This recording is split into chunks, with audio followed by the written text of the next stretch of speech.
Again, thanks everybody for joining us tonight. I know y'all could have been doing other things with your Wednesday evening, and with the holidays coming up, I'm sure folks are trying to get things squared away both at work and at home. So appreciate you taking some time to join us tonight. We will get started here in just a minute, but I wanted to at least pause and let one of our mayors say a couple of words. So Mayor Motley Broom, I'll turn over to you. Hi, everyone. Thanks for being here this evening. This has been a really great conversation thus far. I was involved a couple of weeks ago, and as many of you know, just about everywhere I go, I talk about how we are building the community that we deserve in College Park, and that goes beyond our borders. It goes throughout the Tri-Cities and the region, and a lot of the folks here tonight are dedicated to that same vision of making sure that we have this great, livable, walkable, sustainable community that supports us and those who will join us for years to come. So I'm excited to hear about some of the plans and some of your thoughts about how we move forward in that, especially in this Willingham corridor. And as I said, we've got some people who are heavily involved in different ways in the corridor on the call with us tonight. So it is an experts group of experts, and it should be a fruitful conversation. So thanks again for being here and looking forward to the discussion. Great. Thanks, Mayor.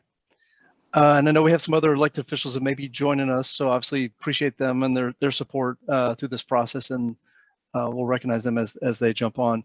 Let me pause for a second too. We have Mr. Michael Hightower joining us as well. So if he is joining us from out and about. I'll see if I can flag his attention, get him to say a couple of words. Go ahead, Michael. I'm good. I'm listening and focused. Thanks, John, and Mayor Broom. Thank you for your leadership. And John, one of the things I've talked about both in person and through your communication is the fact that although tonight is the final public meeting, it's not the end of giving input from the three cities in this Willingham Drive corridor project.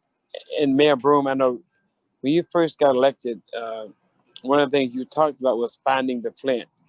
And I think what this project has done, in my view, it has brought us all, Hateville, East Point, College Park, along with the Eurotropolis Alliance, to really focus on that valuable asset in this community. So, John, I think, as you mentioned to me earlier, let's continue to emphasize through tonight's conversation that this really is just the beginning of a project that's going to go beyond the first study area. So I'm excited on behalf of the collaborative firm to join Mayor Motley Broom and Mayor, of course, Deanna Holiday Ingram in East Point, and of course, along with my mayor in Hateville. You know, this is critical. This is much bigger than people really imagine, John. So from that perspective, I'm just excited about what's going on with this process and excited about to be a part of this conversation. So thank you, John.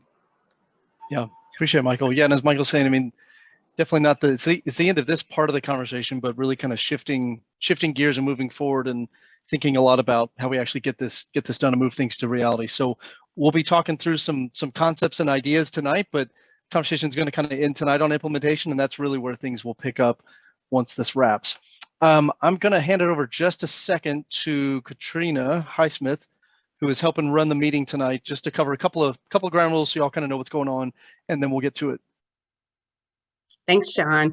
Again, just to piggyback what everyone else has said, thank you guys so much for being here this evening. Again, your input is welcome. So we encourage you to participate throughout the evening. Our event time tonight is from 6 to 8 p.m. Your microphone has been muted just to avoid any background noise, so that way we can have a graceful presentation from our presenters this evening. We encourage you to use the chat box so that way we can answer your project specific questions and address your comments.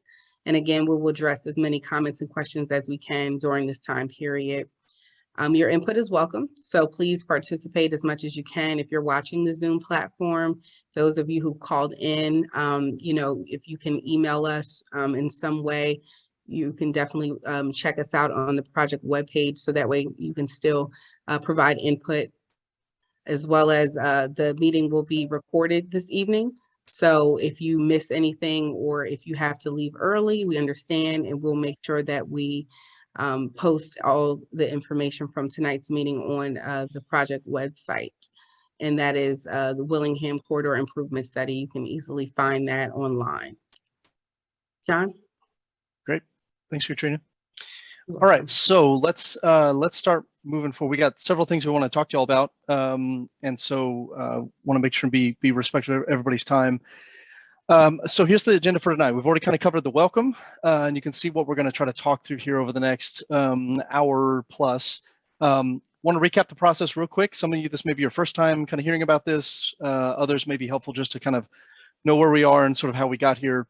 And then really the meat of the conversation are those last 4 bullets. We're going to present kind of some draft ideas for catalytic sites within the corridor, within the study area, some draft trail and green space recommendations, talk about some transportation projects and ideas that have been floating out there, and then end our discussion with a conversation around implementation. Now, after each of these sections, we're going to have a little live audience polling, audience participation. So keep your hands close to your keyboard and your mouse, or if you're on your phone, keep that handy.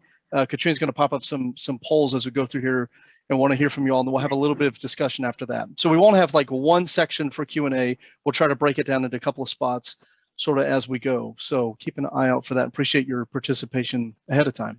Now, John, along that same line, I'm glad you said that. So in the event, just to maximize involvement tonight, so if persons have questions, could you just restate what you just said about how you will, you will encourage, bike participations throughout. I don't want to drag it. I don't want to interrupt the presentation, but on the other hand, I want to emphasize what you just said about other ways in which persons can continue to be involved, although they may not have been involved before, if you don't mind. Yeah, for sure. So first of all, tonight's meeting, we're going to try to break it into bite-sized chunks. I say bite-sized, may still be a little bit of a mouthful. I'm all about the puns, so you're welcome. But so, at different sections, we're going to try to have, moments where we're going to pause, have a live poll that's going to pop up, give you some choices to give us your thoughts, and then comments in the chat, and we'll open it up for a little bit of Q&A. We'll do that at a couple of points during the meeting tonight. The thought is that as we move forward, we'll put this information on the website, and there's ways that you can get in touch with the project team there. So if you have other questions, you can have to go watch this video later or look at the presentation later. And then the plan is actually to have the final draft of this plan available in December for you all to take a look at as well. So a couple opportunities kind of over the next month or so if you missed tonight's meeting. So the recap of the process. So again, this study was funded through the Atlanta Regional Commission in partnership with the 3 cities of East Point, College Park, and Hapeville, as well as the Aerotropolis Atlanta Alliance. Folks involved with Finding the Flint have also been extremely involved in pulling everybody together, and we've been able to use a lot of their energy and excitement that they've built over the past several years to help this process. Really, the process has kind of run from May, and it'll run through the end of December.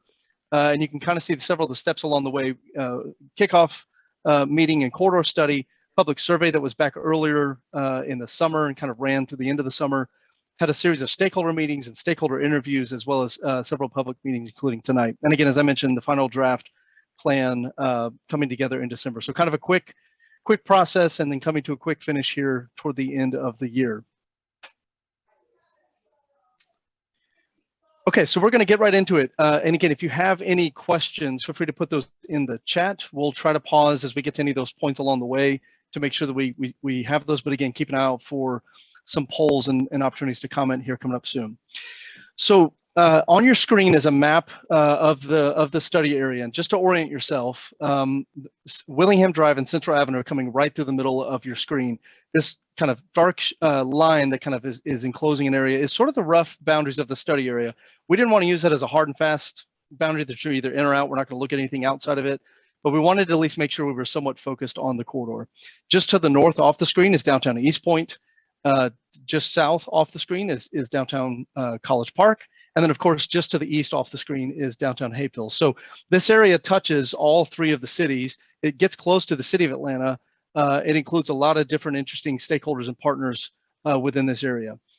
One of the things we did was kind of try to identify okay, this is a large area. What areas have the existing character today of a certain type? Which areas have the most potential for development in the short term or the near term? Which projects, which areas maybe have projects already in the works that we need to be thinking about? And so what you see on your screen are kind of these top three, and then a fourth that I'm going to mention in just a second, that through our analysis and conversations seem to be those areas that we wanted to focus on. You can't do everything everywhere. And so where can we kind of focus our efforts in the near term to help try to push and promote the area to change and be revitalized and redeveloped? Again, one of the main goals is really to set a new vision for the Willingham corridor, the Willingham Drive area, to bring the cities together in an area that, it hasn't really necessarily been an area where the cities has come together. It's a place that a lot of us drive through and we're just trying to get from one place to another. How can it become the center of a portion of these communities as well?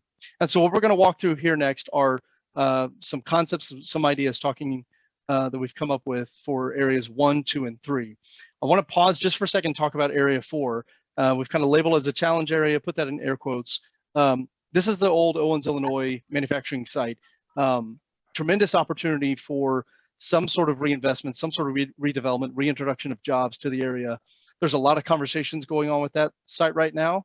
And so through the process, we've identified some case studies and some ideas and some potential early recommendations, but really kind of wanted to leave that for some of the current conversations to pan out. So we're really going to focus in on those areas that are right along Willingham Drive, but don't want to forget about Owens, Illinois.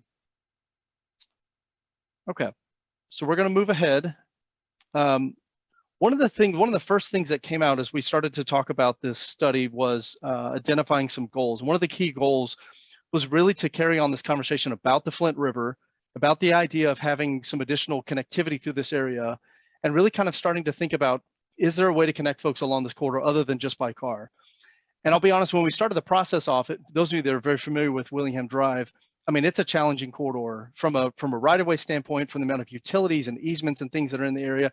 The Flint itself, right, at some points is just a little bit of a ditch or a creek on either side of the road, but in some cases it's right there next to the road.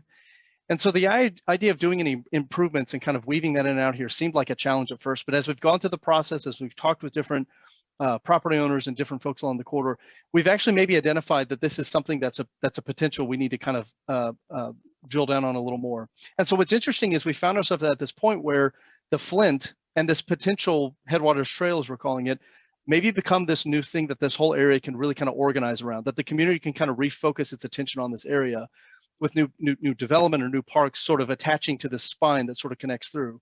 And so it's actually pretty exciting to kind of get to this point and realize, you know what, this is actually something that's coming along where you've got this spine that has a series of activities and points that you can interact with the Flint, that you can experience the Flint, that maybe there's something interesting happening along the way as far as civic space, community space, or some other sort of redevelopment. So we're going to kind of lean in on the redevelopment aspect first. And so we've got these 3 areas that we're focusing in on that you can see they're labeled across the bottom: the Headwaters District, what we're calling the neighborhood node, and then the international node. And we're just going to walk through quickly each of these and kind of get your initial thoughts on that. We're going to come back later and talk about green space kind of in the same way, looking along the corridor. And then we'll wrap up by talking about transportation here in just a little bit. So with that, I will stop talking for just a minute and I will hand it over to Brett. Thank you, John. Good evening, everyone. So the first catalytic site that we're going to talk about, we have labeled the Headwaters District. And as you can see from the map, it's located right next to where the Marta red and gold line is, and Willingham Drive cuts directly through it. Now, if you'll pay attention to a light blue line that you're going to probably notice throughout the duration of this presentation, that's a representation of the actual Flint River's headwaters. And those are, you see like Hannah's over there cheering for it. But yeah, so the headwaters actually provide this site with a very catalytic energy. It's one of the major reasons why we chose this site for the quote unquote Headwaters District. Something else that we're going to see in this location is that they will be bringing a Headwaters Nature Preserve here, which is another catalytic factor that we're going to talk more about in the presentation. And right now, the current character of the area is primarily industrial, and we'll talk about some other factors that we may suggest and recommend for how we reimagine and re-envision this area. Next slide. Okay, cool. So here you can kind of get a brief look at what we're kind of thinking about when we're talking about reprogramming and reimagining this area. So the first thing I'm going to talk about is the nature preserve, which you'll see notated down at the bottom right-hand corner in that darkest green color. And that's kind of where they're thinking about we're going to put this nature preserve in, right? This also provides an opportunity to reimagine, re-envision the industrial character of the area, because now we're already bringing more green space and green amenities into the space. And so with that being done, we can start thinking about adding things like nature centers and like the Headwaters Trail that we've dug.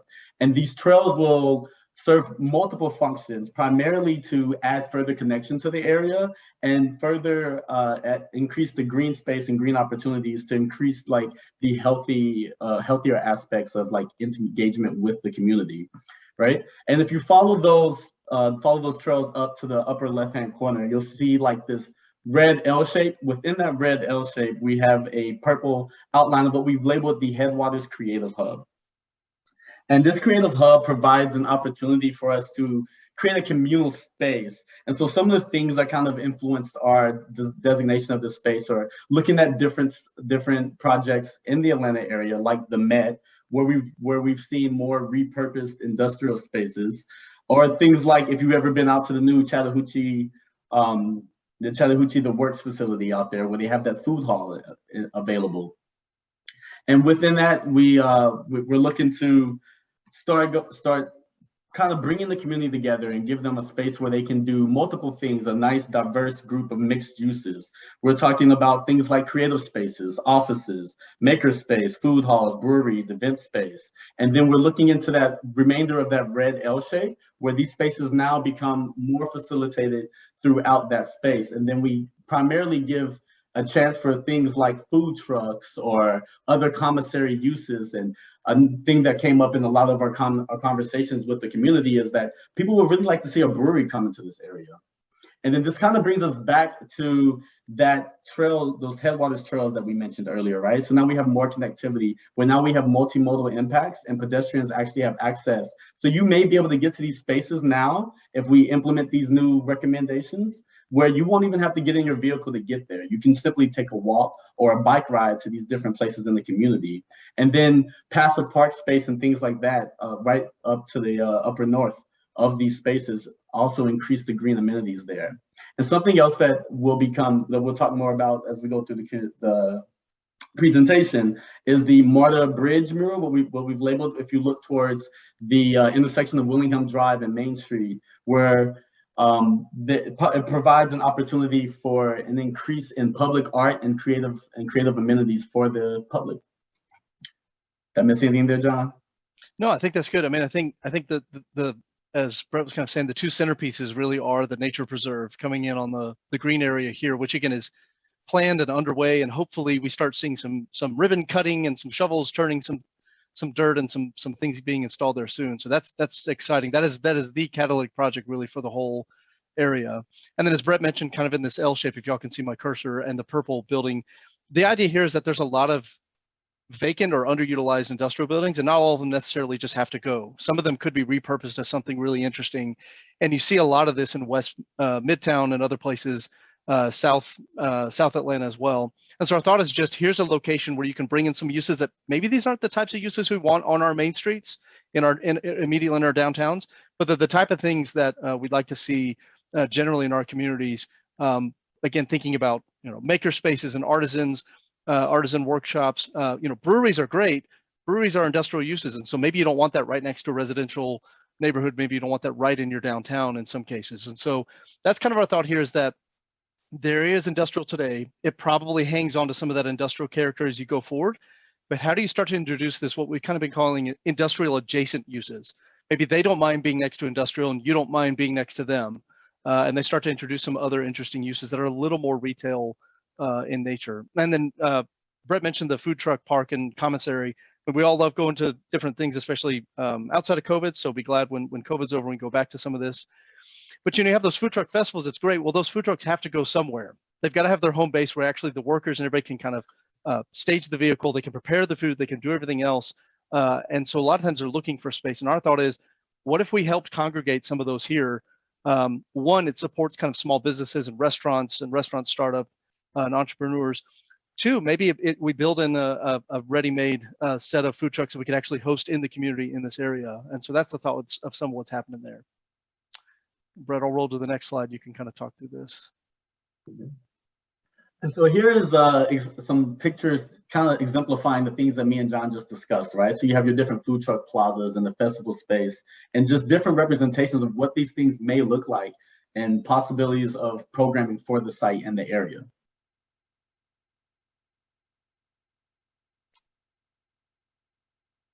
All right, and so here, as I mentioned earlier, the Marta Bridge mural or the public art aspect of this space, right? So the Marta has a program called Artbound, right? And so it's essentially what that does is it provides funding for Marta transit spaces where we bring more art and creativity and music and things into the area. And so right here, what you're seeing are different examples where that has been done in the past, like the Marta Bridge mural indicator and the reflection tunnel. And I'm going to turn it over to Asaze Hitner here next on the next slide to show you a little bit about a concept that we've been thinking about.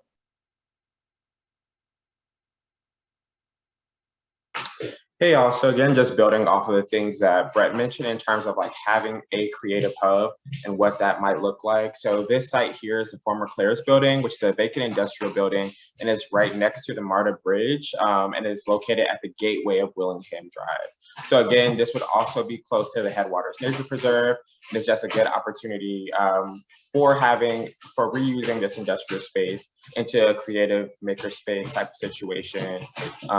Yeah. We can go to the next slide.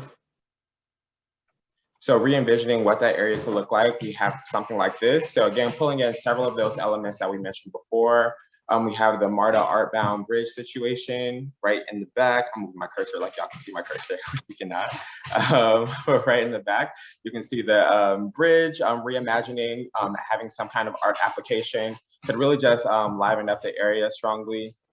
And also just like rehabilitating the building, you know, punching out those windows and adding in some cool like garage doors and turning that old parking lot into a plaza for seating. And also potentially having this sidewalk in front being a multi-use path. And again, over here, it's just right now parking with this like older industrial building next to it. But like, what if we reimagine this area as a potential food truck space? What would that look like?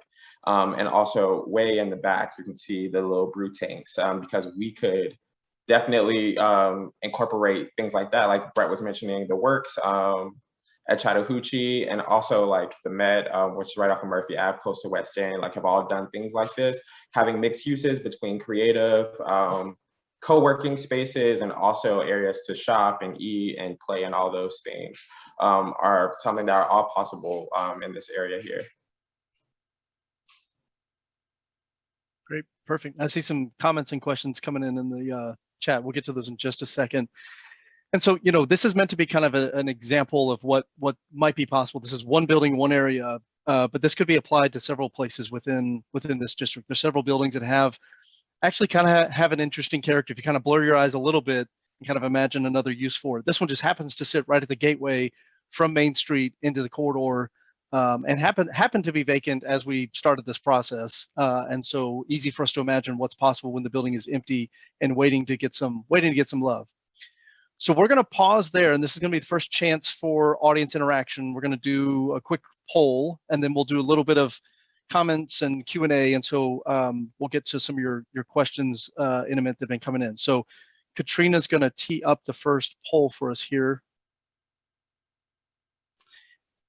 And Katrina, there should be one before this one. Sorry, y'all, hold on just a second.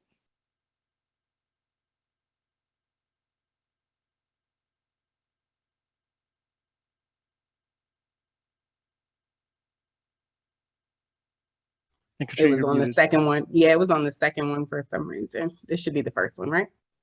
Yep, there you go. All right, now everybody, put your answers back in again. Okay, so yeah, Headwaters District, everything we've just talked about over the last couple of minutes.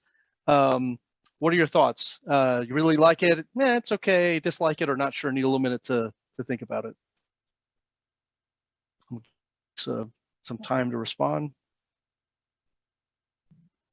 And those that have already responded, whatever your answer was, if you've got something you want to add to, what is it that you liked or didn't like about it, go ahead and put that in the chat.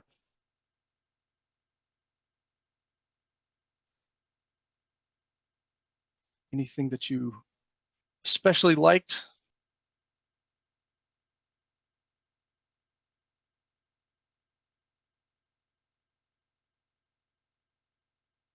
Are we looking, Katrina? Is that just about everybody? Yeah, it looks like it. Maybe 21 or so. So there's a few folks. Some of that's probably consultant team and others. Okay, cool. So overall, folks seem to be positive on it. A few that said it's okay. So there's probably some room for improvement. Just kind of want to hear a little bit about what y'all were thinking about this. So again, if you got any questions about what you saw, or you have a comment or something you really liked, like this was the thing that I liked the best, this is what I'm most excited about, put that in the chat over here. There was a question from Ben Shivers talking about the Norfolk Southern Trail alignment shown on the map. So let me go back real quick and to make sure I'm looking at the right thing. So one of the,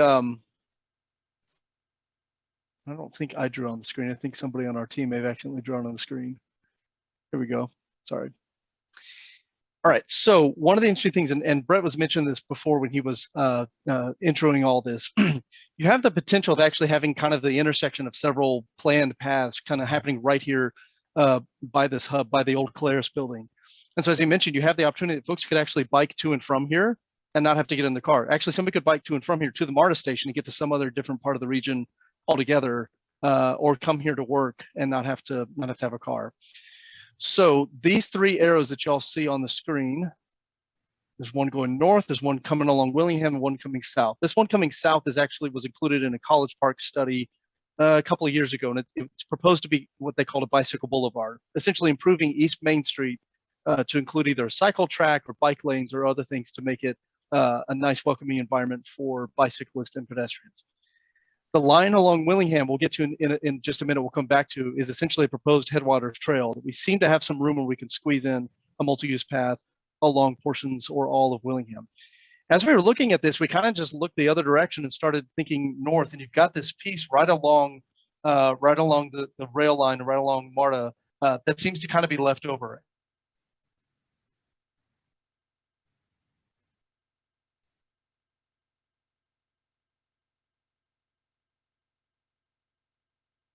Wow. We might just be having technical difficulties with John's screen. So, okay, John, you're back. Yeah, I got kicked out of the meeting. Sorry about that. Yeah, Just make sure okay. everybody's awake. Yes, no problem. We're all here. All right, let me share screen again. Let me make sure. Yeah, okay. All right. Somebody give me a thumbs up on that you're seeing a presentation. There you go. You're good. Won't we all be glad when we can put some of the Zoom stuff back on the shelf someday?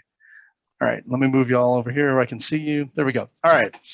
What we looked at as we looked north was right along the rail corridor, and in between some of these other uses, there seems to be some leftover space between a lot of the previous uses. As the area starts to redevelop, as some of these industrial uses come offline, it seems to be that there's an opportunity to actually put in a trail right along the rail corridor that actually would bring you up and connect you to the back door of the East Point Marta station. So it's an option that we want to at least put on the table. It would connect up to some other paths that have been proposed in the area, and it seems like it'd be a great kind of bike ped only sort of access to and from in and out of this area.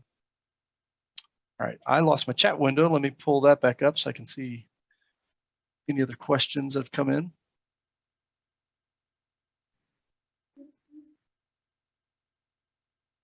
So I know we had one, and you may have answered it earlier, but I just want to make sure we didn't forget it. It's the one was, will you talk about N5 trail alignment shown on the map? Were you able to? Yeah, the Norfolk Southern. Yep, got that Okay. one. I do see one. Thanks, Katrina. I do see one about mentions of the ribbon cutting for Headwaters Nature Preserve. So Hannah Palmer's on the line and may be one of the best that could help kind of answer some of this. The land was previously owned by Marta, and it was specifically for handling stormwater runoff from the East Point Marta station, essentially. Marta and East Point and the City of College Park are in the process of figuring out how to transfer that land from only Marta ownership to either kind of a shared ownership or selling it outright to the others, and then bringing this park, this preserve online. So in a way, the land is being acquired, but it's kind of an interesting partnership between Marta and the local governments. Hannah, anything to offer or explain better? Real estate is so complicated, especially when you're dealing with these government entities. So it took a couple years to get Marta to agree to sell the land to the city of College Park. It's about 7 acres. And then as we were starting the process of creating that contract, Marta discovered that they had some loans from the federal government that they used to buy it, and they couldn't sell it outright immediately. So it's, long story short, it's going to be a lease for a couple years until Marta can sell it outright. So it's like a lease to purchase, but Marta will have to have full site control. I'm sorry, City of College Park will have full site control as they start to develop the park. But it's just not a simple transaction that we wanted it to be. We're having to go through kind of a lease to purchase process, and that lease is being negotiated now, and it's just between City of College Park and Marta. But Marta, it couldn't be more supportive. The CEO of Marta has made statements and tweeted that he loves finding the Flint and sees perfect alignment between Marta's goals and finding the Flint's goals. So we have all willing partners at the table. It's just a really complicated real estate transaction. Great. Thanks, Anna. Appreciate that. One other question that kind of came in was some other ways to connect the area without traveling down Main Street. Now, I'm not sure if that's just by car or if that's kind of bike ped. The question had some bike ped comments. I'm going to assume bike ped. The great thing is City of East Point and College Park and Hayfield, for that matter, have been doing a lot of planning and thinking about ways to connect with bike ped. East Point specifically has a whole path master plan and has several paths kind of identified throughout. The Aerotropolis Alliance organization, some of you all may have heard of that organization, actually has an even broader study to look at different bike ped connections kind of in the broader airport area. So there's actually several lines on the map that folks are working toward implementing, some of which actually are working on planning and designing and constructing the first, what's called model mile, kind of the first mile of some of those paths. So within this area and near this area, there are several paths that are planned, including along Norman Berry. If you kind of wind around Norman Berry up toward the northern end of East Point, downtown East Point, is actually the portion that East Point's working on their model mile right now. So that's what's actually exciting, is there's several pieces sort of coming together on this front. It's not just, this isn't the only area that we're talking about that East Point's working on. They have redevelopment and green space and trail ideas that they're kind of working on throughout in the other cities, in the Tri-Cities as well. Okay, I see some other comments that have come in. Let's keep moving so we can get through everything else, and I definitely will have some time at the end if there's any other questions we can roll back and handle those. So let me get back up to where we were. And again, keep putting things in the chat even as we go, and we'll try to get to everything we can. Just being patient, y'all. This is a little slower than I wanted to go. All right. So we've started at one end of the corridor, the west end of the corridor near Main Street and Willingham. Now we've moved down to Norman Berry, Bobby Brown, and Willingham. And so this is that next node, that next area we were looking at. Again, we're thinking about areas that either have kind of a gateway aspect to them, that have high visibility, or that already have some development activity. This particular area is kind of on the edge of the hotel district there along Virginia Ave on the north side of the airport. So some of that hotel development has continued to kind of creep north. Most of the development in the area has been industrial, lower density industrial in some cases, a lot of surface parking, fleet parking, and salvage storage. Not the greatest uses if you're trying to kind of create either a residential area or a mixed use or a walkable area. Not the best conditions if you have a greenway or a river running right through the middle of it. But like I said, pros are a lot of visibility from I-85, good accessibility to and from that area, close to the airport, and kind of within shouting distance of the 3 downtowns for the Tri-Cities. So we looked in on a couple of key sites within this area to kind of think about what could we imagine might happen here. And so we looked in to a couple of particular parcels. Now let me get you oriented again, because we sort of zoomed in here. This road that you see coming across the top of this, hopefully y'all can see my cursor, is Willingham Drive. Norman Berry comes here and sort of stops. Bobby Brown picks up. Norman Berry picks up again here. Okay, And so this is currently a surface parking lot. I think I've seen Avis vehicles parked in there, but I think I've seen other rental cars, other vehicles parked in there as well. The area across the street, same thing, surface parking. And as you go over into this area, it's currently surface parking. So this is what we're thinking in this area. One, we're right on the edge of some existing single family neighborhoods. So we need to be sensitive to that character, to that condition there. We want to strengthen that and support that, while also allowing some of the rest of the area to come online with some new and interesting uses. And so as you move from west to east, as you move from left to right in this image, the density steps up, the uses change. And so within the neighborhood itself, our thoughts are, the plan is that you just continue with the single family detached kind of condition that you already have in the neighborhood, matching a lot of the character that's already there.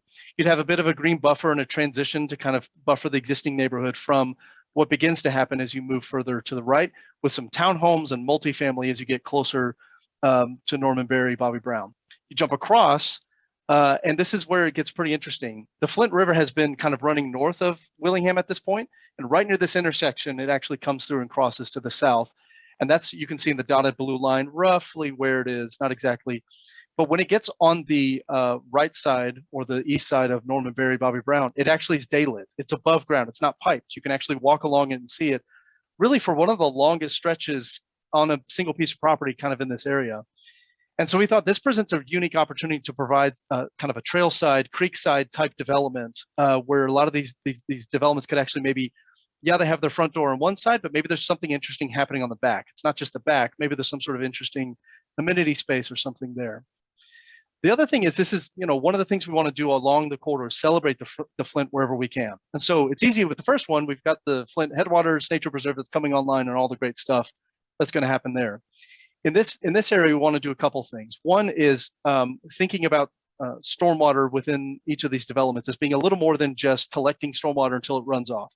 How can we make it an amenity? How can we use it as a chance to help folks think about the water that's landing around them when it rains and where it's going? Think about the water that's already maybe flowing under their feet. And then how can we get folks next to the river and experiencing it more? So we're actually going to come back and talk about some of those aspects a little later when we get into the trail and the green space.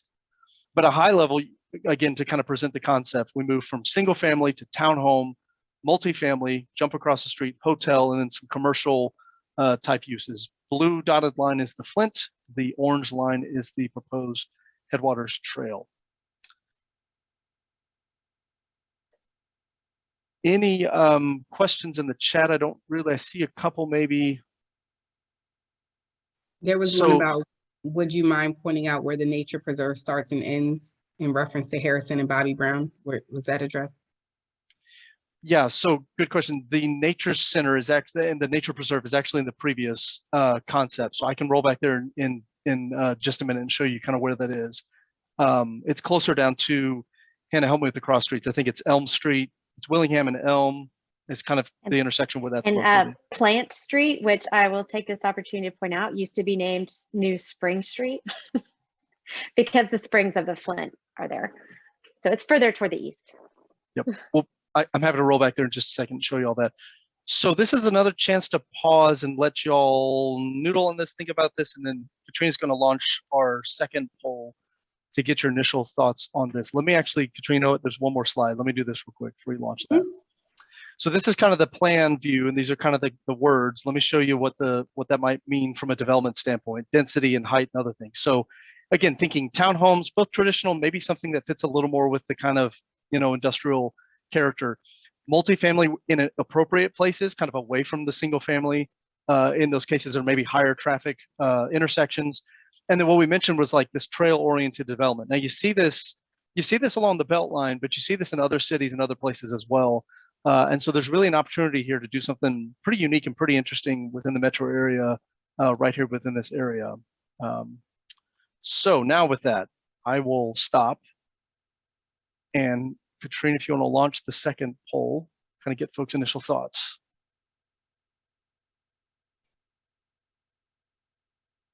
Same kind of question. Want to get your initial reactions. I really like it, kind of like it, not really, not sure.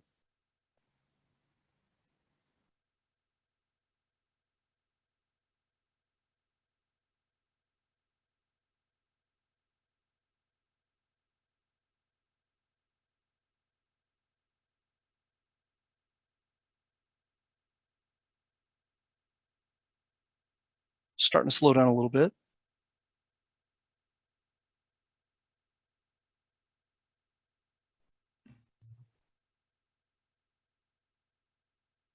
Okay, all right. We've got a couple more that just participated. Yep. So this one's a little more evenly split, still generally positive, but maybe a few more just kind of it's okay. So I definitely want to hear from the it's okay folks. Couple of questions in the chat that popped up, and Hannah and others have been responding to some of these. So appreciate some of those. I would not have been able to answer.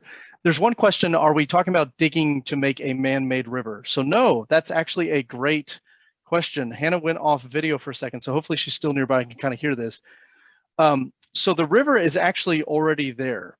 The Flint River at this point, we all might look at it and think, isn't that a cute little stream? But it's the headwaters of the Flint River, one of Georgia's longest rivers, one of the most kind of polluted and negatively impacted rivers on downstream. It actually runs all the way down into kind of central and south Georgia.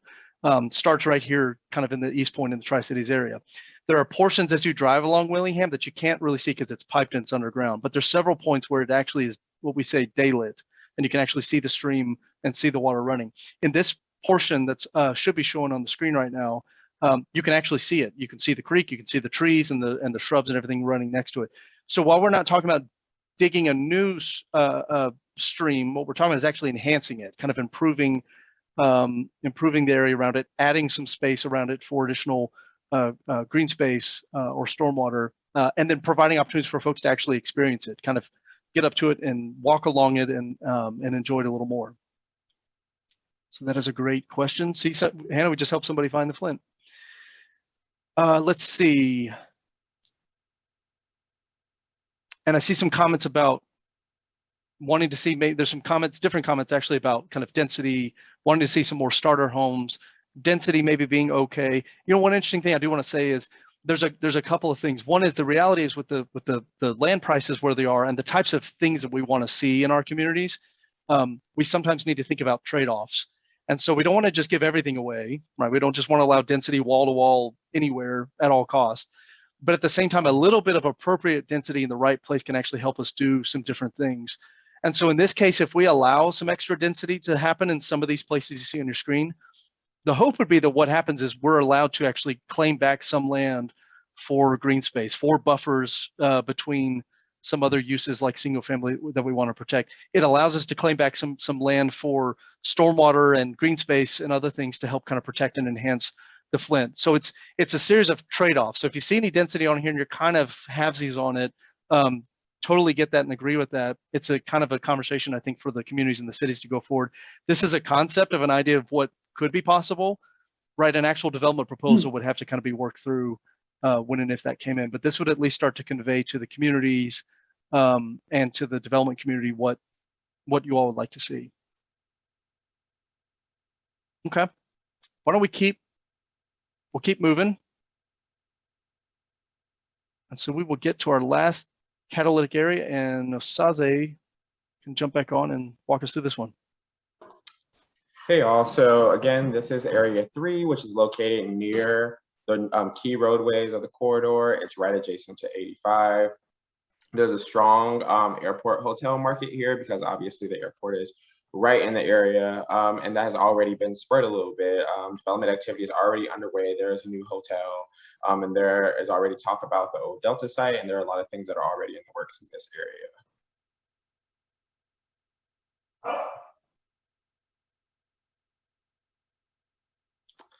So if you see to the right, this is a concept that we have for this area, which we're calling the International Node. So again, it's centered on International Boulevard, Lang Ave, Elkin Street, and Virginia Ave. It's a mixed-use walkable district. As you can see, we have multifamily. So if you see like the yellowish buildings, those are multifamily. All the way to the north there, you can also see a proposed parking deck. There's so much surface parking in the area that isn't really efficiently utilized. So we're taking this opportunity to maybe use this area to have a district parking deck, which could be partnered with these other developments. And we have townhomes to the right. So we're trying to develop that mixed environment of mixed types of housing, and also introducing some new road connections that can again, provide access to these newer developments. Also, as you can see, that line, that diagonal line, blue dotted line, is the Flint River, which again is largely piped right now, but there might be a couple opportunities to daylight it in a couple places, and we have it proposed going under all of the proposed green spaces here. But the parts that are not necessarily daylit or exposed we still want to commemorate it in some way through some creative paving patterns or anything or something like that, just to show the significance and the ecological history that is present in the area. And also transitioning from west to east in terms of height and use, talking about mixing these different housing structures is transitioning in density also with that. Yeah, great. John, anything you want to add to that? I mean, just real quick, and then I want to get to the next slide and launch the next poll.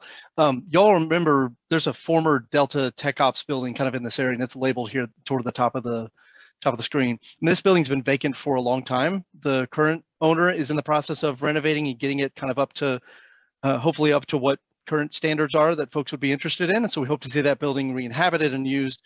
Our thoughts is that this concept does a couple things. One, the existing Virginia Park neighborhood has kind of been squeezed between several different areas that have a lot of different uses. This may be a chance to kind of expand the residential aspect, the residential neighborhood a little bit. And so actually kind of let Virginia Park sort of grow into this district a little bit. So that's what you see with these either townhomes or single family homes kind of lining right on Elkin Street, so that what you experience on Elkin Street is essentially more of the single family. But as you get away from Elkins, you get toward Lang and you go on around International, you start to transition to a little bit more density and a little bit other types of uses like hotel and commercial. So as I mentioned, the parking deck and all the surface parking, parking structures can be pretty obnoxious in the wrong spot. And so I think we want to be cautious about what that means and what exactly we're saying with that, right? But again, it's kind of like density in the other situation. If we can, collect all of this surface parking that's out there, that's underutilized into one deck, that allows us to do a couple things. One, it allows for a little more development, actual development to happen, not just parking.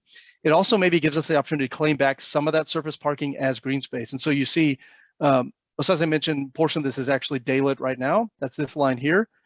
And so maybe there's an opportunity to actually expand the green space near that and provide kind of a rather nice green space right next to the creek, right next to the stream. And so what starts to happen is not only are we helping Virginia Park kind of spread its elbows and its wings a little bit, not only are we offering some different things for maybe employers and employees in the area to experience, we're actually probably helping that building market itself a little better. I mean, let's be honest, it's a little bit of a tired building. It was built several decades ago. It's in the back of a district right now that's a little bit odd and a little bit unknown to folks. Now you create this cool kind of walkable space with some interesting green space. We highlight and celebrate the flint that cuts right through this, and instead of it being something that's ignored, it's almost a key feature of this development of this district in this area. So achieving a couple things like that. The other thing I want to make sure if there are any Virginia Parks or just Hapeville interested folks on the call is what we're talking about is maybe perhaps as this area redevelops, cutting through some new roads that would actually encourage traffic from Willingham and from some other areas to come through the more commercial portions of this district and discourage cut-through traffic from using Elkins. Elkins would still be there, it'd still be open for local traffic, but we would maybe try to encourage more of the cut-through traffic and business traffic to actually use some of these other busier roads that cut through some of the more non-residential areas. And just to, I'll cover this real quick. Just a couple of images just to show kind of what we're talking about. Some of you all may remember some of these from our previous meeting. Again, continuing the addition of hotels in some of the area. Again, we don't want the whole area to be hotels, but that's a viable use that can help spur additional development, may encourage other commercial uses and restaurants and things to come in. Providing a little more space for office. There's not a huge office market in this area, but there's kind of a burgeoning office market. So maybe some small scale office in some key locations, and then transitioning with some, multifamily and townhomes as you get closer to the residential areas. And then just for fun, we put a couple images up of, what maybe might be used in other places to kind of highlight what's happening again, either under the pavement or ecologically or something in the area. And so just a couple of ideas of maybe ways to highlight the Flint as it does pass through this area, even under sidewalks and under parking lots and streets. All right. let's see here. Why don't we go ahead, Katrina, launch the next poll for international, and then I'm going to look at the chat. We got a couple coming in. So again, same questions as before. Really like it, it's okay. Dislike it. I may make somebody click dislike it or not sure, just to make sure it's working. Somebody's got, maybe Ben can do it. We'll know Ben is at least probably moderately okay with a couple of these. There we go. And I'm going to look in the chat again. Folks that maybe were either super excited about it, put in the chat, what is it that you're most excited? Is there a particular image or idea that you heard that you're excited about? If you're if it's okay, what is it that's maybe not so great? If you did click dislike it and you actually don't like it, then would love to hear that as well. Give just a minute for y'all to think about that and to put more things in the chat.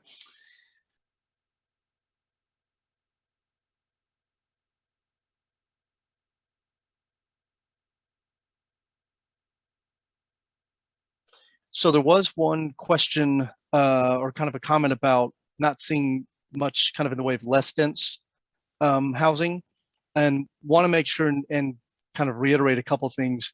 In any of these cases where we have these catalytic sites near existing single family, the idea is to hold the line kind of on that and sort of think what we can do to protect and preserve the existing single family, and where needed, provide some buffer and some good transition.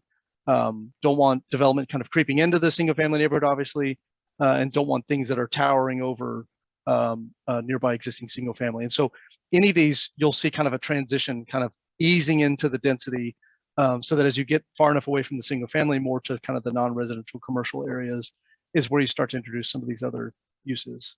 Good comment, appreciate that.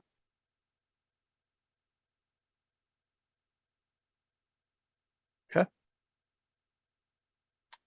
All right, we are at 7, so I want to make sure we have time to keep going. So we'll close the poll. We're starting to lose a few folks answering on the poll, so make sure you catch us on the next one here.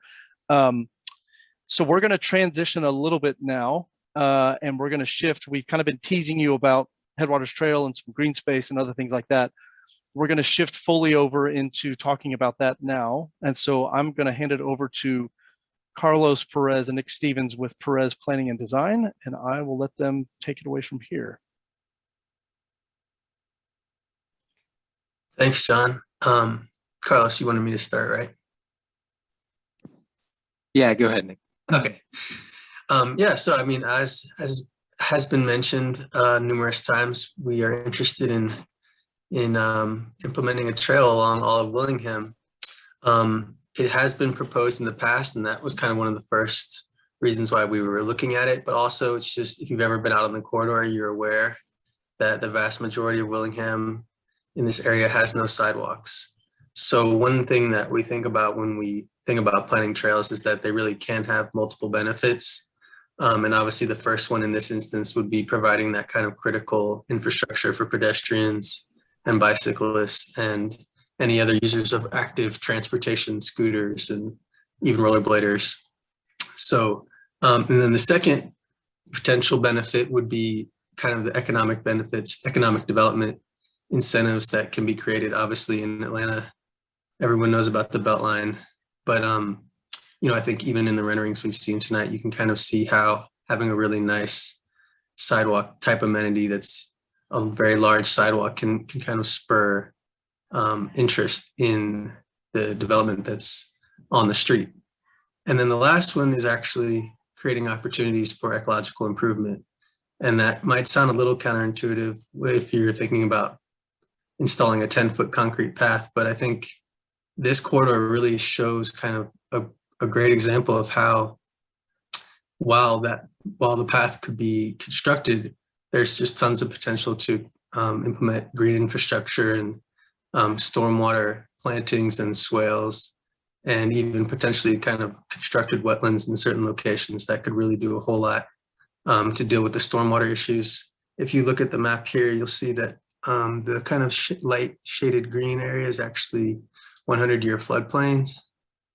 And, in these meetings, we've heard numerous times that people have seen Willingham entirely covered with water and, cars that have been completely flooded. So there's obviously an issue with flooding along Willingham, and there's a whole lot of potential to help deal with that by building this trail. So next slide. So we also kind of looked at it in 3 segments, similar to the catalytic sites that have been previously discussed. And one of the first things we realized was knowing that the Headwaters Nature Preserve is coming, our first thought was to put the trail on the south side of Willingham to connect to the trails that John has mentioned that have been proposed along Main Street and East Main Street. And there is a 6-foot sidewalk there currently, which is the only section where there's a sidewalk. So initially we kind of thought about expanding that sidewalk to have a really great connection to the Headwaters Nature Preserve, but the more we looked at it, we realized that there's actually more right-of-way on the north side. So what we've proposed so far would be a trail on the north side. Ultimately, this would require closer engineering level study to determine what the best location would be. But for these purposes, we're thinking more along the north side. And then also, yeah, we just mentioned that throughout the corridor in all 3 of these segments, unfortunately, there's no area where it's just simply all the spaces there in the public right of way, which would be the ideal situation. Unfortunately, there's a couple areas where properties just come almost right up to the road. So it will require a lot of coordination with the property owners, but that can ultimately lead to better results in the kind of interest we've already been seeing through some of these meetings with stakeholders.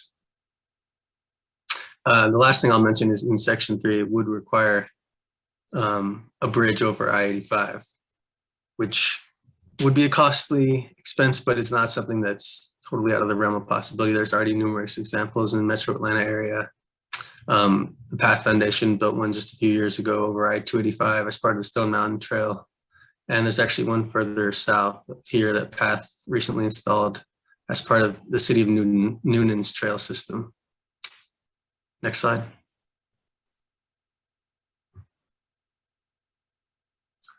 So when we look at the first section, a lot of this has kind of already been discussed, but you see right at Main Street, there really is the potential to connect a whole slew of previously proposed trails and have this Headwaters Trail head east out of Main Street, where actually in the East Point Path Plan, what they call the Main Street Connector is a cycle track that would be on the east side of Main Street. So that would be a really great direct connection. Then you pass through that catalytic site that Osaze discussed and come towards the Headwaters Nature Preserve. So what we've proposed is what you see in these images on the bottom right, which would be a full trail crossing of Willingham somewhere between Elm and Plant Street.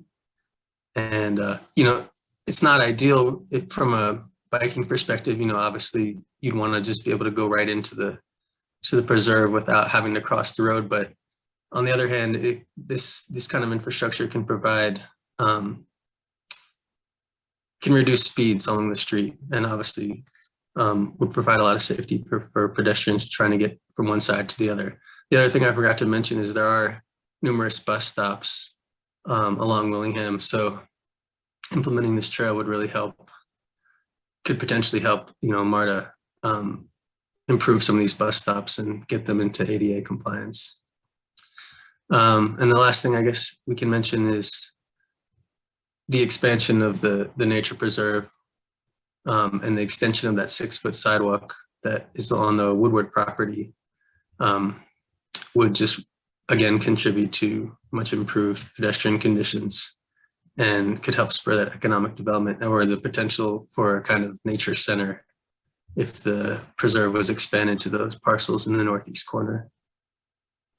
Next slide.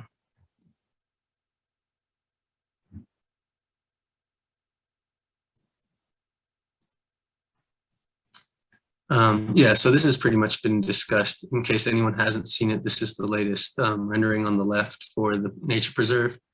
It actually includes multiple trails that are, I believe, 8 or 10 feet wide. So they kind of correspond to what we're proposing along the north side of Willingham.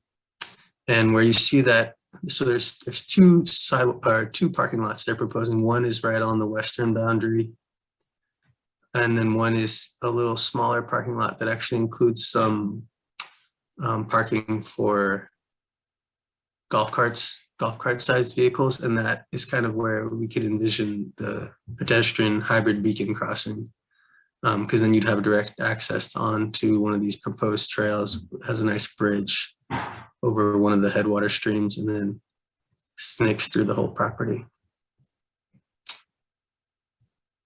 I think we can go to the next slide.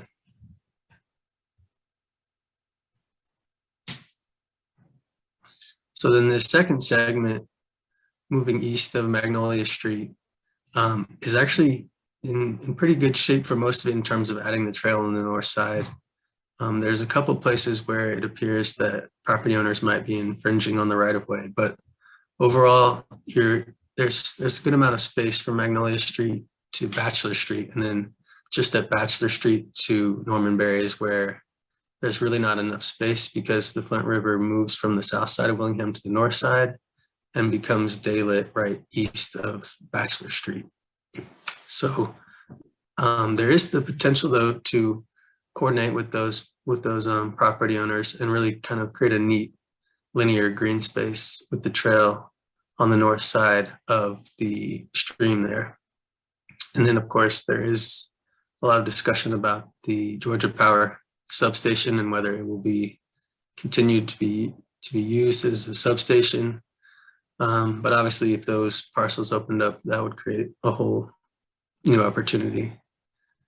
And then there is a separate green space. It's currently a private property, but the Flint is daylit there. It's in the center of the screen. And that site had been identified in a engineering stormwater study as a location where basically widening the stream banks could serve to decrease the flooding in the area. And we agree that doing that in a very ecologically sound way, kind of creating a stormwater retention area and potentially publicly accessible green space would be a really great amenity there. Next slide. These are just some images that kind of show what I was just explaining. The upper left one is actually the existing conditions, where you can see how the Flint is daylit just south of the Georgia Power substation. The image in the bottom left is actually a project in New Orleans that's trying to do something very similar, which is have an area where the stream can really, because the banks have been widened, the water level can rise significantly during storm events. But in addition to just providing that stormwater retention, they're creating a whole lot of public amenities and accessibility and more interaction with the watershed. And then on the right is just another example of how that's been implemented in a park. Next slide. And then the third segment is really an interesting area. Obviously, moving east of Norman Berry, we get into the private property, as John discussed. There's a whole range of redevelopment possibilities, but what we thought was really interesting is the possibility of kind of having two front doors, one that would be along Willingham, but then a whole second area where the trail kind of bisects the property along with the stream. And that there has actually been a path proposed, again, along this section of Willingham as part of the Arrow ATL Greenways plan. And this is actually one of their more significant trails called the Loop Connecting Downtowns, which would also connect to that East Point Path extension on the left side coming down Norman Berry.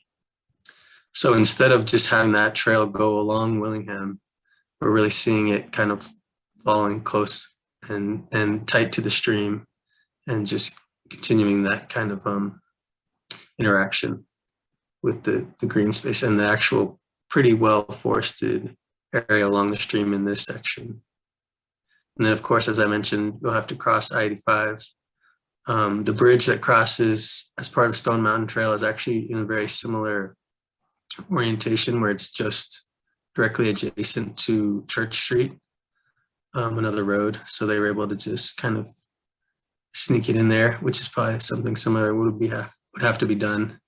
And then the trail would bend along that other site that's prime for redevelopment, and then enter the green space that Finding the Flint has identified, where the stream emerges from under I-85, goes through a long tunnel, and then emerges into a currently forested area. So again, the trail could kind of nestle up to that forest and allow users to see into the stream. Next slide.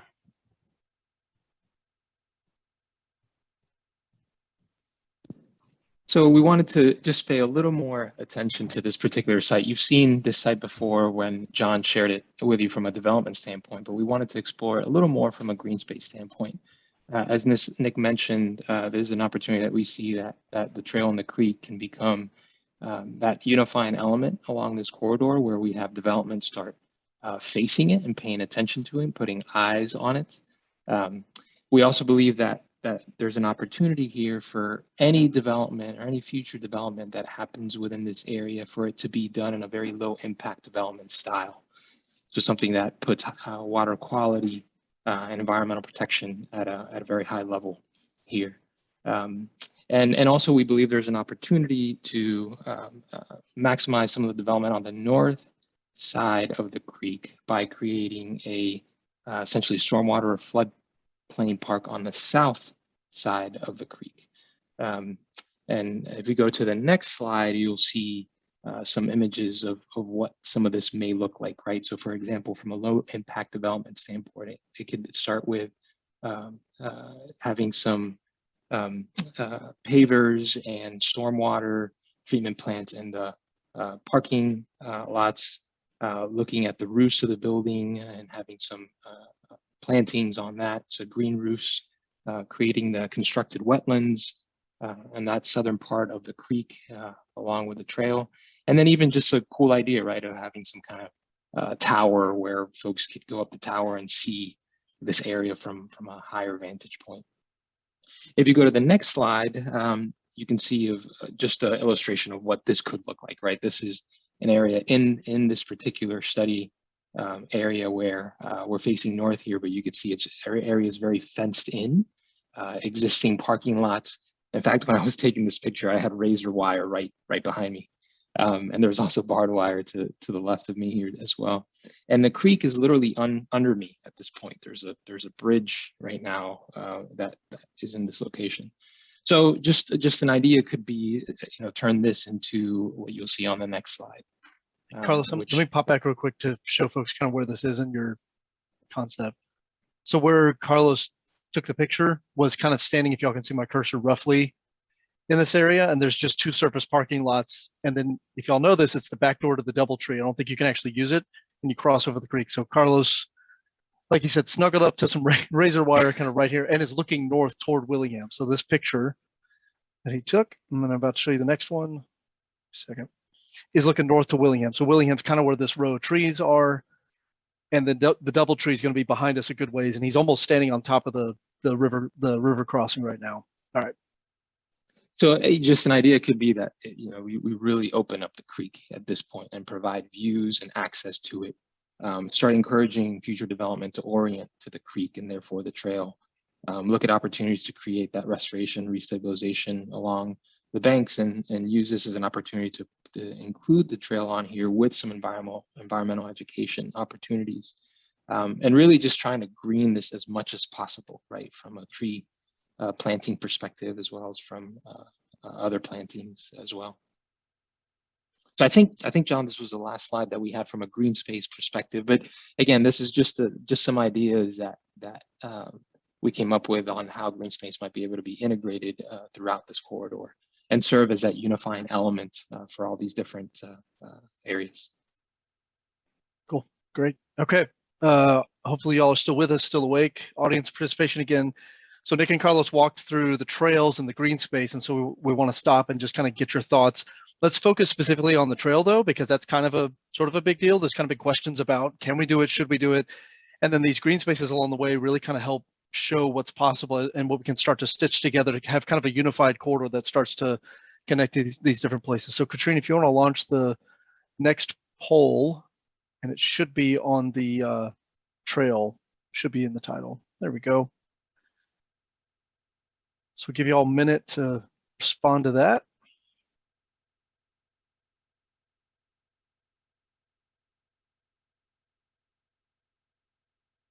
And then folks have already answered. Again, if you did like it, if you were kind of okay with it, what got you most excited? Was there a particular section? Was there a particular image you saw? Was there something in particular that has gotten you most excited about this? Go ahead and feel free to put that in the chat.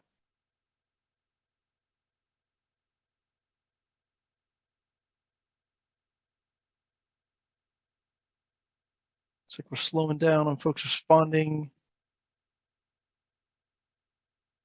Okay, so I kind of joked with Carlos earlier. Everybody likes trails and green space. Usually not going to have folks not like that. But again, I think what's interesting, and Carlos and Nick do this work all over town, and the fact that they kind of started digging into this and saying, no, this is actually plausible. Some of these things that we were thinking about that the community has been talking about, it needs some more analysis, but it looks like some of this is actually feasible. Now, in some cases, it's going to require a lot of partnership with private property owners and be included as part of redevelopment. In other cases, there are things that the communities could start kind of planning on and pushing on, in the nearer term. So that's exciting. That's one of the exciting things I think that's come out of this is, okay, this Headwaters Trail, as we're sort of calling it, working title, seems like it's something that's actually probable that can start to come together, can start to become reality if the communities want to push on that. Okay, cool. All right, so one last bit of recommendations. Transportation, it's really just one slide and one image that I'm going to show you, and then we will move to the end and talk about implementation. And we'll pause for questions before we get to implementation. So if anybody has anything we need to kind of roll back to, or you have any other questions on, we can do that. Appreciate you all sticking with us. So obviously the main transportation project is the trail along Willingham Drive. I mean, that's one of those things. It's recreation and it's green space and it's kind of supporting active living, but it's also a legit transportation option. Our previous public meeting and some of our stakeholder conversations, we've actually heard a lot about bicyclists in this area actually like using Willingham Drive because it's a direct connection. And so already there are folks trying to use it today. It's not the best environment for biking. And so maybe this trail is providing additional space for bicyclists of different skill sets to be able to use the area. So don't want to forget that, but that's kind of the main transportation project, if you will, that came out of this. But there were some other interesting things that we uncovered that came up as well. And so just going to kind of cover these real quick. And if you want to think about, there's kind of 5 sort of buckets or 5 projects. A lot of the transportation issues that we identified have to do with connectivity across, or the lack of connectivity across the interstate, so across I-85, across the rail corridor that's there along Central Avenue, and then along Main Street as well. And so it's primarily, since this corridor study is looking kind of really along Willingham, we're thinking primarily about the rail corridor along Central and then 85. And so some of these projects are trying to improve or increase connectivity, identify places where we can kind of make that an easier access. And then in other cases, trying to help it be a little more intuitive, maybe the way it was designed and the way things were built later are confusing or don't make sense. And in some cases, finding new points for new connections. So I'll just run down the list real quick. The first one is, you'll see number 1 over on the right, and this is what we're just calling the Sylvan Road connector. So, okay, there's no road there today. You have a giant former Owens, Illinois manufacturing plant right there. You have the on-off ramps for I-85 actually right there on Sylvan Road. And so Sylvan Road is kind of in this area until you get a little further north is a little bit of its own section to itself. If somebody was wanting to get out of this portion of East Point along R and Martin, they wanted to get to the interstate, they've either got to go north up to Cleveland or come south and go under Central, get to Willingham, and then go up to Sylvan. It's confusing. The other thing is you have a lot of trucks kind of along portions of R and Martin, at least for the time being, that right now, again, have to wind their way through some areas that may or may not be places we want trucks going. So as part of future redevelopment, that's the key thing, underline it and bold it, as part of redevelopment eventually of the Owens, Illinois site, there's a potential to maybe think about reintroducing or introducing a connection from the Sylvan Road I-85 interchange off ramps over to RN Martin. Now, where exactly it goes is kind of the point. There needs to be a little bit of a study to figure that out. But between some old right-of-way from old North Central that's not there anymore, and then as part of redevelopment that may happen with some access, it seems like there's some opportunities there that, again, allows people in this area of East Point to be able to get in and out of their community a little quicker, allows the trucks to actually get out sooner, not have to cut through other areas, including existing residential areas. It provides another kind of direct connection from the interstate up to the backside of East Point and the Marta station there, and alleviates and kind of provides some redundancy in the connections there. Thinking about the interchanges in this area, you've got Sylvan Road again, you've got one on-off area that kind of takes you to part of Virginia and part of Loop Road, and then you've got another one that takes you to Virginia Ave. Although if you want to go north from Virginia onto 85, you've got to go like a half a mile, if y'all know this, all the way down and then cut up north. And so at some point, I think this all made sense to somebody. And at some point, I think this made sense when the airport had its domestic terminal, had its terminal up on the north side of the airport. But over the years, as the interstate grew and as the other developments kind of came and went and other on-off ramps were added, it's a little bit confusing. If you're trying to get certain directions, it's just not intuitive. And so our thought is we actually looked at a lot of different possible solutions. There were some that were identified in some previous studies. And the short answer is it needs more brain power. It needs a little more look than just what we had during this process. And so what we're recommending is actually an interstate access study to consider all three of these interchanges together and to try to figure out how do we better connect these communities to the interstate? How do we protect and preserve the existing single-family neighborhoods in the area? In some cases, some of these on-off ramps almost dump you into some single-family areas. And so how do we maybe align that in a little better way? Maybe there's too much pavement out there today. Maybe some of these places are over-engineered and we need to take a step back. So looking at all three of those together to provide an access study that might look at how to better connect and how to better provide access to and from. With Central Avenue, and y'all think about from East Point all the way through Hapeville, all of the crossings kind of through these communities. And there's several that maybe it's just one road kind of crossing and it's okay. In some cases, you've got two roads on either side with intersections coming in and you've got a railroad crossing, and who goes first and who goes next. So there's some safety improvements that can probably be made as you go along Central, along the rail corridor. And so that's what you kind of see being mentioned in 3A, 3B, and 4 is kind of rethinking how are we routing people through the area. And then is there a potential to kind of look at some of these crossings and can they be redesigned where they're safer? Maybe it's as simple as just improving and upgrading the facilities and things that are there at the crossing. Maybe it's redesigning it altogether.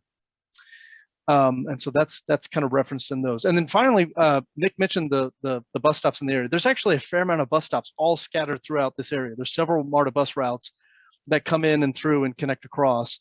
And it's a pretty miserable environment, I think, out there today if you're a bus rider. You likely have a MARTA pole with a sign on it, and then you're standing in somebody's grass or standing on somebody's driveway or parking lot. There are no sidewalks out there today. There's no shelter for anybody. And so it seems like if, again, we're wanting to kind of change the vision of this area, change the character of this area, we need to think about everybody and all modes. And we've talked about cars a little bit here. We've talked a lot about bike and improving kind of the movement along the area, but our transit riders as well, thinking about improving the MARTA bus stops. And, several of the organizations that participate in studies like this, MARTA, the Atlanta Regional Commission, and others, have been exploring the idea of actually using bus stops in a more clever way where actually they kind of maybe represent the community they're in. Maybe are an opportunity for some sort of public art or creative placemaking to kind of enhance the community. It's not just a bus shelter. So I think first and foremost would be providing a little bit better access to the buses and the bus stops, providing some sort of shelter and place for people to sit, lighting, and make it feel safer. But I think we could go a step further and push it further if we're talking about enhancing this area and think about how some of those bus stops might actually provide another opportunity for the community to express itself. So as folks pass through, they get another idea of that. So those are kind of the five big buckets that we're sort of thinking about. I'll pause for a second here. I have one more slide. Let me cover this real quick. So we talked about the rail crossings. One crazy idea that came up late in the game but I definitely wanted to throw it out there because I kind of wanted to leave this with you all. This will be in the plan as well. This is not being proposed for a specific intersection in this area, but GDOT has implemented an interesting solution for rail crossing an intersection that finds itself in the middle of a rail crossing. Kind of one of those situations, like I said, who goes first, who waits, and we have a lot of those in this area. And so down in Sandersville, Georgia, I think is the right name, is this interesting solution. So on the left, you've got Sylvan Road. It's running north-south. You've got the rail corridor. You've got South Central that continues, and you've got North Central that stops right in this area. And then you've got I-85. So this is one of those situations. You pull up and you're like, okay, who got here first? Wait, you're crossing. I'm going to wait. Hold on. Let's do paper, rock, scissors, see who goes first. What they did in Sandersville, again, this was a GDOT project, was actually install a roundabout. Now, this seems crazy. Everybody whose videos are off are all smirking or raising their eyebrows.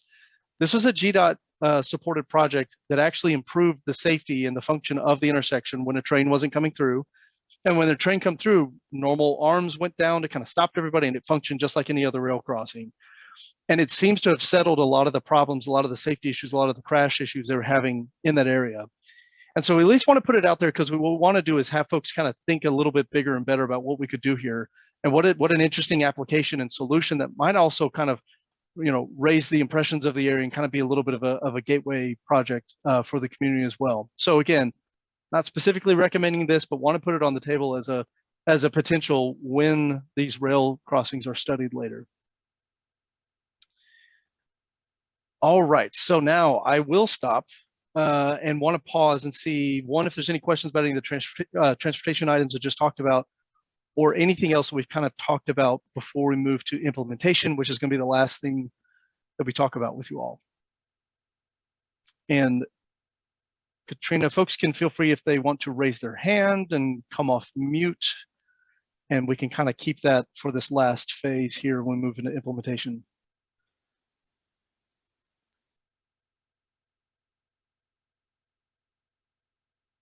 Nothing? Okay, that's all right. Okay, so again, you should be able to kind of raise your hand, and then at some point, oh, there we go. Jonathan.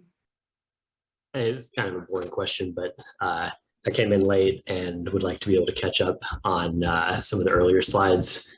Is there any way that I can see the slides from earlier? So main thing is we will absolutely make these available so you can have more time since you weren't able to see it. Why don't we see if anybody has any other questions, and then Jonathan, maybe private message me, and then I can, if you don't mind sharing your email, I can go ahead and send these to you. We'll get them posted on the website hopefully this week. Okay, thanks. Can post them. Yeah, appreciate that.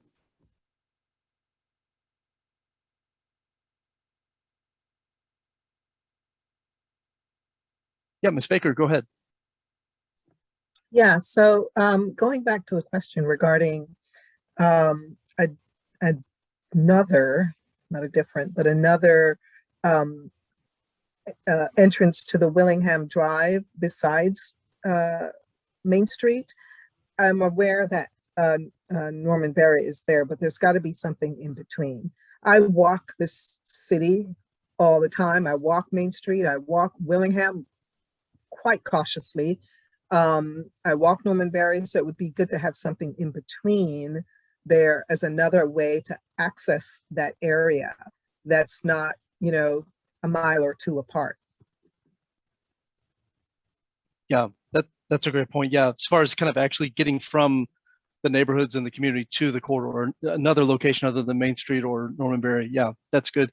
I think there's a few roads that connect pretty far through the neighborhoods that might be good locations for some other kind of enhanced connectivity. The one thing about neighborhood streets is if they're done right, and if there's enough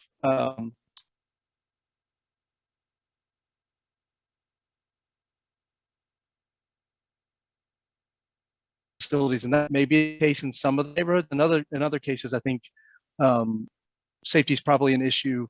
But I think that's a good point. I think it's as important. We don't want to forget. It's not just moving folks along the corridor, but how do they actually get to it? So that's a great point.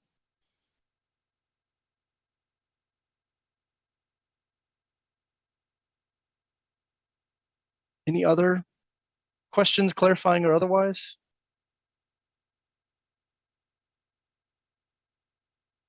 And again, I know it's a lot to take in. So again, the presentation will be on the project website. And maybe Katrina, when we wrap up, you could grab the project website. Katrina or Brett, one of the two, can drop it in the chat so everybody has it. And we will do our best to get those on this week. With the holidays coming up, we got to get in the queue with East Point staff to get it on there. So we will get it up there soon so y'all can see it. And then the video will be put up there as well. Okay, one John, question we just did had a come question in. coming. Yeah. Perfect. Thanks, Katrina. Yeah, from Mr. Rogers, as far as how Woodward Academy was brought in. Yeah, Woodward Academy actually was gracious enough to serve on our stakeholder committee. And then we had some separate discussions with them as well. And so Woodward's been an integral part of this. And I'll say that from a trails and green space standpoint, they've been extremely excited about it and have been willing to say, what do they need to do to help partner on that? Now, I didn't see their Woodward checkbooks pop out to help pay for it, but I think they were very willing to figure out how they might be able to partner with the cities to help bring some of the trails and green space ideas to fruition. So they've been an integral part. Good question. Yeah, several of the property owners in the area, some of the key stakeholders were included in the stakeholder committee, as well as I mentioned, staff from the three cities. Hannah, who's joining us tonight from Finding the Flint, as well as Airtropolis Alliance has had folks as well. So several key stakeholders that are hopefully implementation partners as well going forward. There's a question, will any homeowners be displaced? Okay, so I mean, the easy answer is from this particular planning process, no. And the goal would be that no, that wouldn't happen. However, that is a very good question because a lot of times we're victims of our own success in this region. And when areas get popular, there may be questions about existing folks being able to stay. Our goal, our hope would be that everybody's able to participate in this. And it's probably outside the scope of the project to exactly cover how that would happen. However, the city of East Point did just go through the process of developing an equity plan, which talks a lot about that, making sure that when development occurs and investment occurs, that the existing community is able to participate in that. Isn't just watching it from afar, and then worst case isn't actually left out. And so I'd encourage you all to reach out to City of East Point staff and take a look at their equity plan. That sets up a pretty good roadmap, I think, how some of that could happen.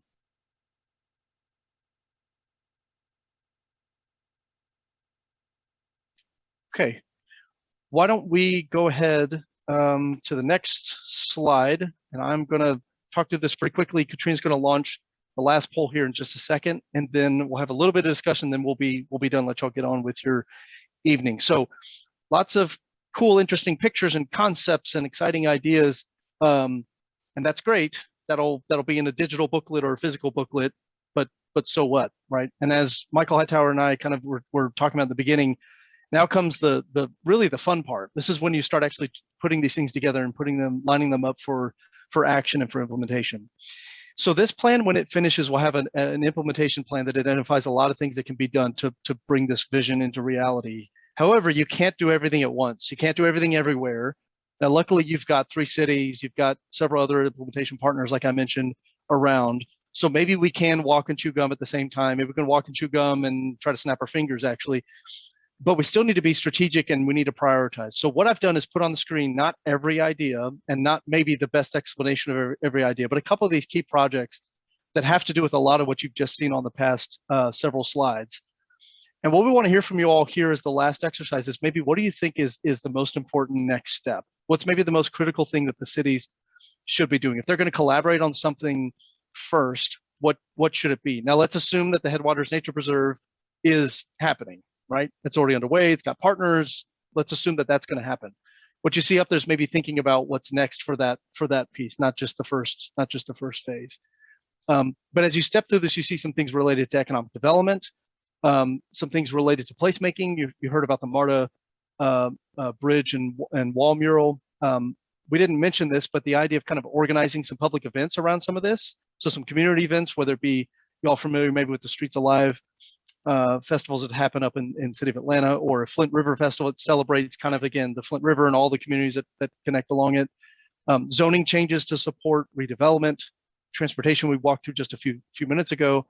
And then from an organizational standpoint, not letting the energy and the connectivity that's happened amongst the different partners end when this process ends, but actually formalizing that into something else where the partners continue meeting and pushing some of these things forward. So there's some of the ideas that are kind of starting to percolate as potential implementation items. And we just want to hear from you all maybe what you think is most important. So Katrina in just a second is going to launch the next poll. And we want you all to pick, Katrina, what did we decide on, 3 or 5? 5. Yeah, pick your top 5 from the list. I think there should be about 10 on the list. So be interesting to see how everybody's top 5 kind of matches up or doesn't, and which things kind of percolate up to the top. So Katrina, go ahead and launch the poll. And there you go. So again, which things should the cities move on first? What do you think is most critical to kind of start moving on first? So there's several options there. Be sure to scroll down, and we're going to give you all a minute just to kind of take that in and select your top 5.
All right, how are we looking, Katrina? Starting to slow down there?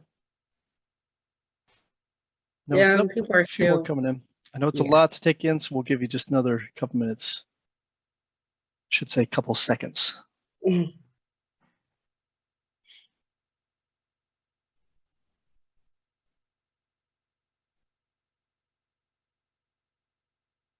And just to make sure and be totally clear, this is not the official vote. So this doesn't mean if something falls down the list out of a top 5, it doesn't happen. All this stuff is going to make its way into the implementation plan for this study. But we'd just like to hear y'all's thoughts on what you kind of most excited about, and again, what you think maybe is most critical. 16 seems to be about the number of participation that we've had over the last several. So that's probably about right. So just looking at this, and Katrina, if you can see them in better order than I can, just tell me where I missed one. Headwaters Trail and the kind of expansion, the nature center to the existing Headwaters Preserve at the top. Public art with a bridge and the wall, the Marta wall. Zoning changes, so right as a planner, I like to see that.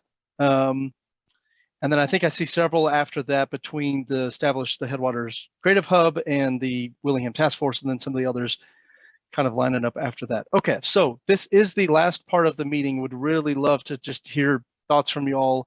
We're kind of at the end of the meeting, so really this is kind of anything. Feel free to come off mute, raise your hand. So first, of those items that we just looked at, what is it that's most critical about those? Why is it that needs to be the thing that the city pushes on, the cities push on first? We'd love to hear that. Would otherwise just like to hear any other general thoughts on what you've seen tonight, again, that you liked, and maybe any other comments that y'all have on it. So I'm gonna stop. I don't have anything else to show you all or share with you all on the slides, and would just love to hear any other kind of questions or thoughts on this.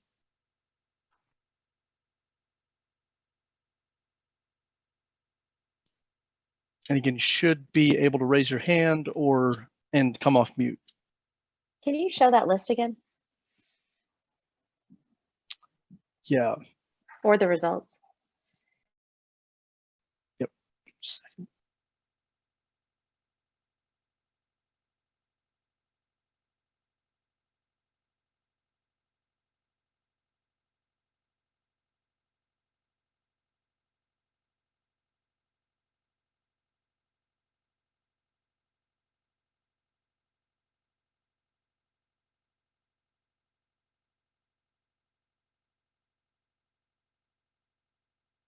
Opal, you have yeah. a question? No, just a comment. I suspect that things like zoning changes, revisions, and feasibility studies would happen, would begin to happen anyway. So to me, I think in order to encourage the buy-in from the community so the community understands what's happening, that activating the spaces might be maybe not the most, but certainly an important step to take. If people can envision themselves within the space, then we are more likely to understand more fully how it would benefit us. And so I believe strongly that doing things like the organized street alive and the public art and those sorts of activation, community activation projects would be beneficial.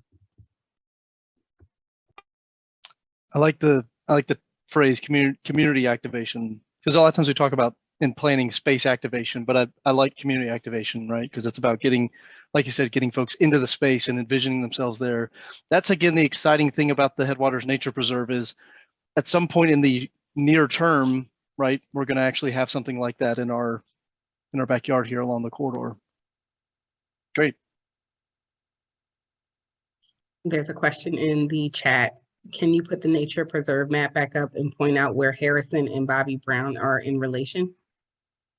Yeah, give me just a second to it. Let me stop sharing and get to it rather than make you don't have to watch me scroll. And I think what I might do is show you the overall corridor map and point it out, and then I'll go to the concept. Just a second. Okay. And bear with me, because when I share screen, if y'all use Zoom, you know how Zoom kind of messes all your screens up. All right. Somebody give me thumbs up that you can see the corridor with all the little pictures underneath. Yep, 2 thumbs up from Brett. All right, so here again is the whole trail corridor. Nick presented this earlier. So this white line that you can see here is actually the trail kind of coming along the corridor. Here's 85. Here's Norman Berry, Bobby Brown here. Okay, here's Plant Street, kind of right in this area. And then I believe this is Elm coming in right here. And so the nature preserve is actually right next to the Woodward Academy track and field facility. It's this green space that you see right here. So we have Plant and Elm and Willingham is actually where the nature preserve is planned to happen. And it's if you go by today, you kind of don't notice it. There's a chain link fence, and if you look back in there, you would see that there's some green space. There's a creek running, a stream running there, and that's going to be opened up more to the public in the near term.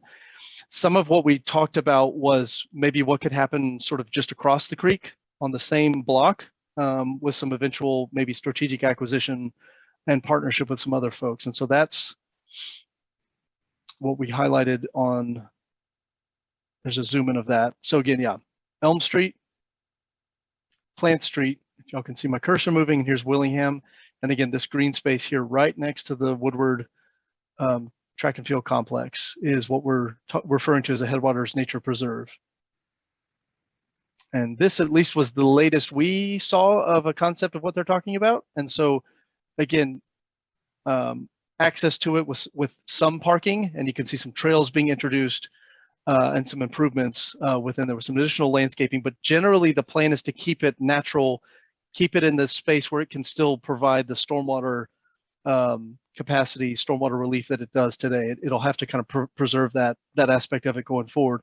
So think of Fourth Ward Park or Mims Cook Park in Atlanta, and even some of the other newer parks kind of around the region that try to do this double kind of, two tasks in one, kind of provide that green space people can use, But then in times of heavy rain, those spaces can actually flood. And instead of people's homes or the streets flooding, this green space can hold and kind of capture some of that stormwater in the short term. So that's kind of what's happening there. This shaded green area is not formally part of the nature preserve right now. It's private property, it's separate, but may be something medium or longer term that could make sense to be targeted for future park expansion at some point in the future.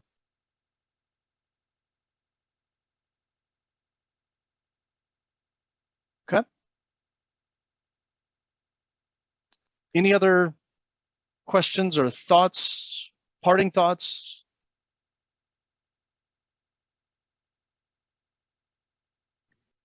I would say one of my major interests in the project is how it can connect, and I've said this before, so I apologize for being a broken record, but how this trail can connect to other centers, especially downtown East Point and eventually downtown Hapeville. I know that's a little outside the scope, but I think as a cyclist, if you have a trail sitting there that's not connected to other things, you have to load up your bike on a car, drive it, or possibly on a bus, transport it, offload it, ride it a short distance. And, that just makes it kind of nice for a little pleasure experience. But if you want to use your bicycle as transportation, it has to connect to something that you're already going to or that you want to get to. So that'd just be, especially that first focus area. It seems like there really is potential to connect up to Irene Kidd Parkway. And from there, it's really just a short hop over to the Marta station. So that would be something I would hope can be part of an integral part of the plan and not just something that, well, we hope East Point does something here later. Great. Yeah. Yeah, no, you're right. And again, we at least benefit from the fact that East Point and the Tri-Cities have been doing some work thinking about those paths. So yeah. Any other questions? Any other clarification? Again, the slides will be put on the project website. Recording will be put on. So if you really didn't get enough of my voice or some of the other team, then you can watch us later. And so we'll have that available, and then you obviously can reach out to the project team if you have any questions. Let me get to the last slide here real quick. Here's that's my desktop, so y'all don't want to see that. There you go. So there's my email. If anybody has any questions, feel free to shoot me an email directly, and happy to kind of walk you back through any of this, because I know, again, this is the first time seeing it. Again, the information will be on the project website. The plan at this point is to move ahead with crafting all of this into a formal draft plan that we'll share with the cities, and that will come together in December. And then over the next, several months, the hope is that the cities will each in turn kind of adopt either their portion of the plan or adopt the plan and start to look toward implementation. Again, luckily, we've got some partners already at the table who either know folks with money or in some cases are the funders of projects like this. And so the hope is that some of these things could eventually get onto some of those to-do lists for future funding. And so hope is we can actually see some of this come to fruition in the shorter term. If there aren't any other questions or thoughts from anybody, then we'll go ahead and at least end a few minutes early and let y'all get back to your Wednesday. Again, we appreciate all the time that you've committed for those that participated in the public survey early on, the public meeting that we had previously and tonight, and sticking with us all the way this long. Zoom meetings are not always the best for things like this, but we appreciate y'all hanging with us. So again, feel free to reach out. Let me know if you have any other questions, and we'll be adjourned for the night. Thank you, everybody.